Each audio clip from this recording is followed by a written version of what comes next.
Goota Oromiyaa aanaa Adaabaa irraa vaayirasiin koronaa yookiin COVID-19 dhibee dallansuu rabbiitiif ergame ta'ee yeroo ammaa kanatti dallansuu rabbii yoo beeyse nama nagayaatii fi nama hamaa akka walitti qabu hubattanii warroonni yakka adda irra jirtan akka yakka keessan irraa buqqaatanii gara rabbiitti ta'uu hubattanii maasiyaa keessaniif araarama gaafatanii rakkoo kanaan hubaasi jettanii Allah akka kadhatan isinin jenne yookiin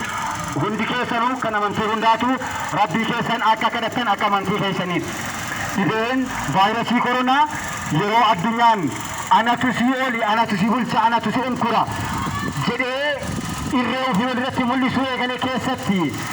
jabaan eenyu jechuudhaaf rabbi vaayirasii xiqqoo ijaan hin mul'anne addunyaa guutuu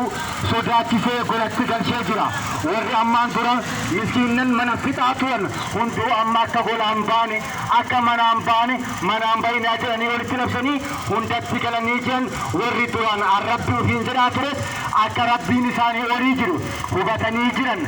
Allahan yeroo ofii aaretti lola ofii yookiin junuuda isaa addunyaa keessa gadhiisa yeroo ofii barbaadetti yeroo addunyaan jallattee yakkaan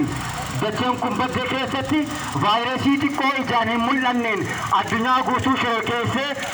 hundatti isii galchee jira. Isa kanaaf akka biyya keenyaattis vaayirasiin koronaa hammeenya isaa hubattanii miidhaa inni addunyaa irratti qaqqabsiisaa jiruufi akka biyya keenyattis tatamsa'ina irra jira waan ta'eef gorsa abbootii amantaa ogeeyyii fayyaa qaamilee nageenyaa adda addaa irraa isinii dabru fudhachuudhaan hojiirra oolchitanii akka fayyaa keessan eegdan isinin jenna. Faawundeeshinii tokkummaa fi qorannoo islaamaa dargaggoota Oromiyaa aanaa Adaabaa irraa